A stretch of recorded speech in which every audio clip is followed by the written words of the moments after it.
It possessed the head of a wolf, the powerful paws of a bear, and the sinuous body of a great cat. A titan weighing up to 800 kilograms, it stalked the Earth for 40 million years. An epoch of unchallenged dominance, only to vanish completely, leaving behind no living descendants. This is the story of an animal that should not have existed, a biological paradox that ruled 3 continents. We know them as the Amphicyonids, the bear dogs. Their story is one of conquest, of evolutionary gambles, and of a tragic, silent extinction. Our journey into their world begins in France, in the year 1835. The paleontologist Édouard Lartet, digging in the rich fossil beds of Sancerre, unearthed a puzzle cast in stone. The jaws he held were immense, armed with the shearing teeth of an apex predator. But the bones of the feet told a different story. They were plantigrade, designed for lie. He gave it a name born from his uncertainty, Amphicyon, from the Greek for ambiguous dog. The name was prophetic. For the next century, scientists debated where this creature belonged in the tree of life. As more fossils emerged from the earth, a staggering truth was revealed. Amphicyon was not a single strange beast, but the patriarch of a vast and diverse dynasty of carnivores, an empire of killers that held dominion longer than the dinosaurs did in the entire Cretaceous period. To understand their ascent, we must travel back 65 million years. An asteroid has scoured the planet, erasing the age of reptiles. Empty. Who would rise to become the new king of predators? The answer emerged not as a titan, but as a shadow in the trees. The Miacids, small, unassuming creatures, no larger than a marten, weighing a mere 2 kilograms. They were climbers, hunters of insects and small mammals, with long bodies and short legs. But they possessed a secret weapon, an evolutionary breakthrough that would define the future of predation: specialized carnassial teeth, perfectly engineered for shearing flesh. It was a blueprint for a new age of carnivores. From these humble beginnings, some 50 million years ago, a new branch diverged, the Amphicyonids, and their conquest of the world began not with a march across land, but with an impossible voyage across an ocean. 45 million years ago, during the Eocene, North America and Europe were closer, separated by a narrow nascent Atlantic dotted with island chains. Somehow these predators made the crossing from the Americas to Europe. They did not take the conventional path across the Bering Land Bridge. They chose the shorter but infinitely more perilous transatlantic route. How they achieved this feat remains a profound mystery. Perhaps they were carried across the waves on vast floating rafts of vegetation torn from the shore by ancient storms, unwitting mariners on a journey that would seed a new dynasty on a new continent. For 40 million years, they were the perfect killers, a testament to evolution's brutal artistry. Yet in the end, even the most successful dynasties must fall, leaving behind only fossilized riddles and a profound echoing silence. The path of their arrival remains shrouded in the mists of deep time. Perhaps they crossed ancient land bridges, island hopping across a world with a different face. The precise route is lost, but the outcome is etched into the fossil record. The bear dogs, the Amphicyonids, had reached Eurasia, and here, on this new continent, they began to flourish. It was in the heart of this ancient Europe that their story took a dramatic turn.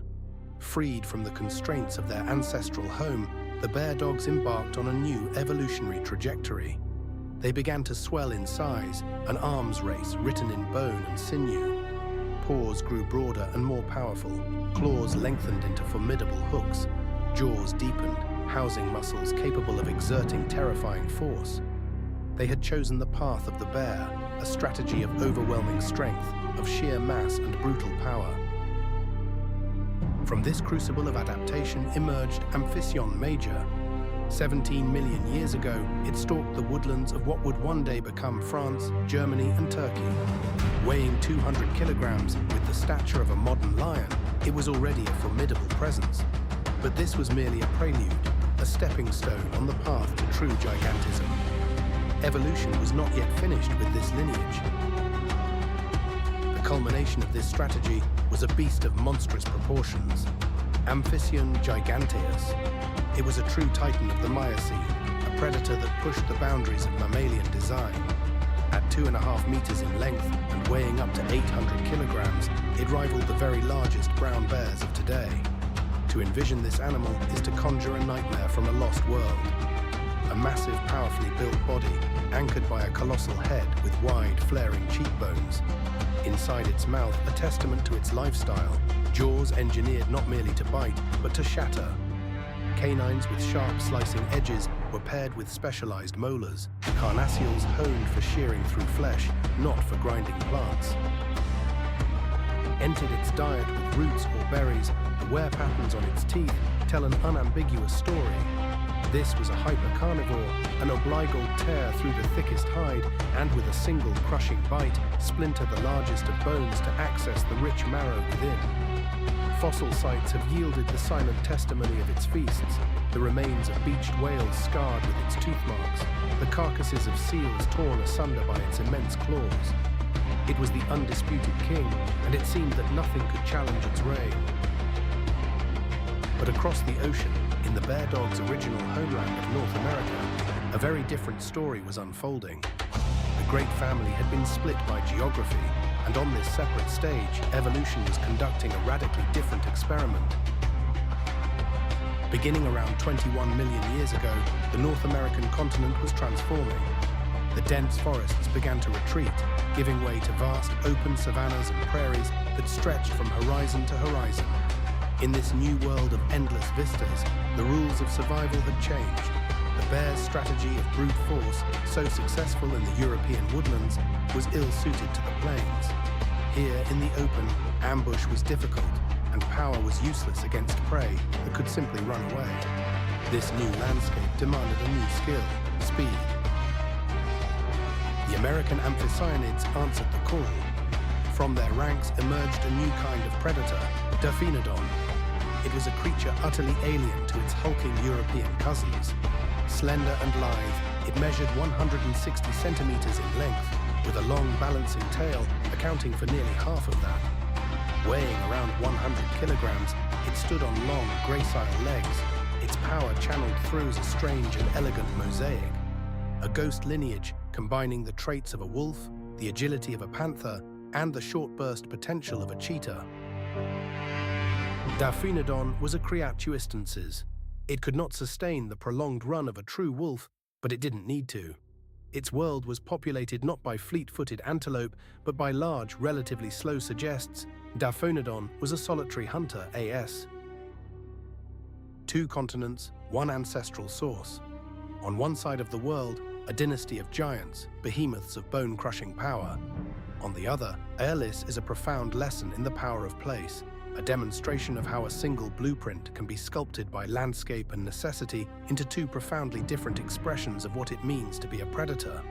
They are ghosts now, their reign long over, but in their divergent bones we can read the epic of a world in flux and see how life, in its relentless quest for survival, will always find more than one way to the throne. In the grand theatre of evolution, the rule is brutally simple: every lineage for itself. And 19 million years ago, a single event would redraw the map of predation across an entire continent. The world was about to change. From the ancient forests of Eurasia, a new power was on the move. They were the European Amphicyonids. Verse of years, they had honed their deadly craft. Now they had reached the edge of their world. They traversed the nascent land bridge of Beringia, a tide of bone and muscle pouring into the virgin territory of North America. Imagine this fateful encounter. It was a reunion of long-lost kin, families of carnivores separated by oceans and eons of continental drift. But they were no longer brothers.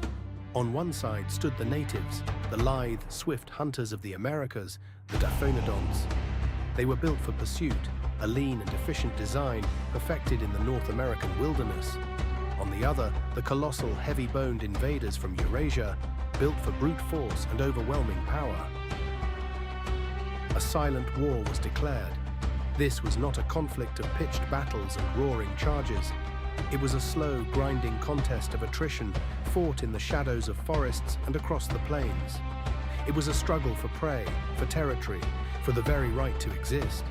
And in this unforgiving calculus of survival, the invaders were victorious. In the geological blink of an eye, a mere 2 to 3 million years, every single native species of American Amphicyonid vanished from the fossil record, a complete and total replacement. The reasons remain etched in the ambiguity of deep time. Perhaps the Europeans were simply stronger, capable of driving the leaner natives from their kills. Perhaps they hunted the same herbivores with a more devastating efficiency. Or perhaps they carried diseases to which the American fauna had no resistance. Whatever the cause, the Diphonodonts were erased. Their world now belonged to the newcomers. From the ashes of this conquest, a new dynasty arose. First came Amphicyonids galushai, a creature of the Nebraskan plains between 19 and 17 million years ago. It was a typical European model, large, powerful, and plantigrade, walkie tipping the scales at over 135 kilograms. But this was merely a prelude. The apex of their evolution, the terrifying culmination of their lineage in the New World, was Amphicyonids ingens. This was the largest bear dog America would ever know. It stretched 2.5 meters in length and stood 120 centimeters at the shoulder. Estimates of its weight vary wildly, from a formidable 220 to a truly monstrous 550 kilograms. This was no mere predator. It was the undisputed sovereign of its ecosystem. Nothing could challenge it. For 10 million years, the descendants of the Eurasian invaders reigned supreme over North America, thriving on the Great Plains and hunting the giant herbivores of the Miocene. Their only true competition was each other. Their empire, however, was global. The same migratory pulse that sent them into America had also pushed them deep into Asia. The fossil record here is more fragmented, the story whispered rather than shouted. But we know of at least 2 great species. Amphicyonids paleindicus, its remains first unearthed in what is now Pakistan in 1876, was a large carnivore bearing the classic powerful build of its European cousins. And then there was Amphicyonids ledekeri, believed to be one of the very last of its kind. In the dense forests of Miocene Asia, these bear dogs hunted hoofed animals, masters of their domain, seemingly secure in their power. But time and the world itself were turning against them. Around 9 million years ago, the bell began to toll for this global dynasty. A wave of extinction, silent and inexorable, swept across the planet. First, the Asian species disappeared. Then the European strongholds fell silent. Finally, the American titans, the mighty ingens, and its kin vanished forever. By the end of the Miocene, the great empire of the Amphicyonids had utterly collapsed.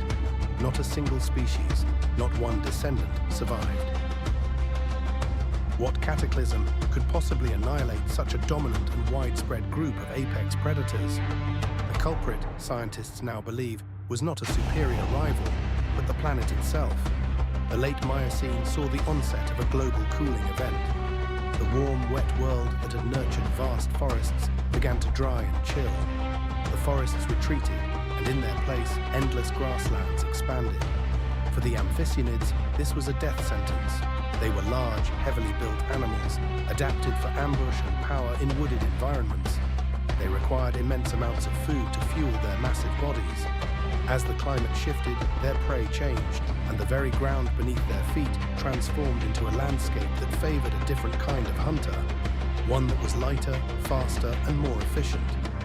The world they had conquered no longer existed. Their size, once their greatest asset, had become their fatal flaw. The story of the bear dogs is a stark reminder that no dominion is permanent. An empire built on strength can be undone not by a greater force, but by a subtle change in the rules of existence. They fell not in battle, but to the slow, indifferent turning of a world that had simply moved on without them. A silence fell across the Miocene world. For millions of years, the earth had trembled under the footfalls of its undisputed rulers. They were the Amphicyonids, the creatures we call bear dogs, a name that only hints at their formidable nature. They were a dynasty, a biological empire that held sway over continents. And then they were gone. The reasons for their fall are a story etched in the deep-time competition for survival itself. One theory points to a world in flux and a new order of carnivores beginning to rise from the shadows. These were not amalgamations of traits, but specialists honed to a razor's edge by evolution. The true dogs, the canids, were emerging. They were not the largest hunters, but they learned the lethal calculus of the pack. They mastered cooperative strategy, running their prey to exhaustion in a relentless, coordinated assault. At the same time, the true cats, the felids, perfected the art of the solitary kill. They became masters of patience and explosive power, creatures of stealth and shadow. Their entire anatomy was re-engineered for a singular, devastating purpose: the ambush. And then there were the true bears, the ursids. They chose a different path to survival, one of resilience. They mastered the art of omnivory, learning to draw sustenance from root and berry, fish and carrion. This adaptability allowed them to endure the lean times when the hunt failed. Against this rising tide of specialists stood the Amphicyonids. They were the consummate generalists. They possessed the crushing power of a bear and the relentless pursuit of a canine.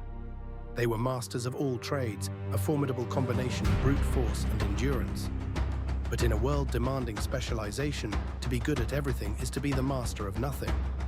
As every ecological niche became a battleground, the generalists were outmaneuvered, outhunted, and ultimately outlasted. Yet another, more insidious force may have been at work. The third hypothesis is perhaps the most tragic: disease. Apex predators, by their very nature, exist in smaller populations spread across vast territories. This makes them profoundly vulnerable to epidemics. A single pathogen, spreading unseen through the Miocene landscape, could have no defense against such an invisible enemy. The truth, as is so often the case, ion and contagion conspiring to bring down the giants. When we look upon the wolves, the bears, and the great cats of our modern world, we are seeing the victors of that ancient war. The Amphicyonids are the vanquished, their reign relegated to bones in museum halls, enigmatic phantoms of a lost age. For decades, we saw them as a simple link in a chain, a primitive ancestor to both dogs and bears. But the story locked within their fossilized DNA reveals a far more profound truth. Genetic analysis has shown that the Amphicyonids were a basal group of caniforms. They branched off the evolutionary tree long before the lineages of dogs and bears went their separate ways. They were not an ancestor, they were a separate ancient lineage, a great uncle to every wolf, bear, and fox that walks the earth today. They were not a stepping stone, they were a grand experiment. Evolution's attempt to craft the ultimate all-purpose predator. For 40 million years, this experiment was a staggering success. A dynasty of dozens of species spanned 3 continents, an almost unparalleled reign of dominance. But in the end, the verdict was delivered. Evolution chose the specialist over the universalist. Their fossils are a testament to a fundamental law of existence, that even the most dominant empires are finite, that even kings can fall. When we think of prehistory, our minds conjure images of dinosaurs. But the age of mammals was no less wondrous, a world populated by entelodonts, the so-called Terminator pigs, and the bizarre clawed chalicotheres. It was a world of incredible life forms, many of which most people have never even heard of. And it forces a question: what if the Amphicyonids had survived? Imagine an 800-kilogram predator, a true bear dog, moving through the forests of Europe and North America today. Their ghosts are a haunting reminder that the world we inhabit is but one possible outcome, built upon the bones of forgotten kingdoms and the echoes of lives as magnificent and as fleeting as our own. Their stories are etched in stone, demanding to be told, lest we forget the titans who walked this world before us. This was a journey back to the Miocene, a time ruled by forgotten predators and ancient monsters. Here, the 800-kilogram Amphicyon, a terrifying fusion of bear and dog, reigned as an apex hunter. Evolution, in its relentless and impartial march, creates and destroys entire worlds. It gave rise to the dagger-toothed cats, the bone-crushing hyenas, and the terrible birds of prey that stalked the plains. Each was a masterpiece of predatory design, a sovereign in its own epic testament to the planet's deep and violent history.